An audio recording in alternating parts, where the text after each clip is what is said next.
How to add a payment method on Coinbase. Now, adding a payment method on Coinbase is actually quite very simple. First of all, you want to go ahead and then make sure to launch the Coinbase application.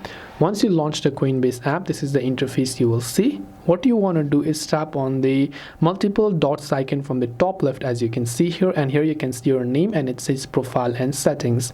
So you want to simply go to profile and settings option here, and you will see this option. Over here you'll find the option called add a payment method. All you have to do is tap on add a payment method.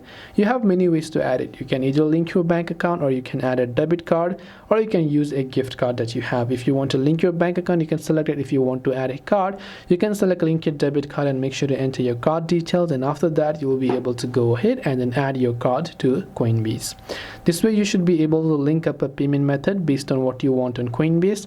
I hope that this video pretty much helped you out. If you have got any further questions, feel free to also leave them down below in the comment section. Thank you for watching till the very end of the tutorial, and as always, see you soon in the next video.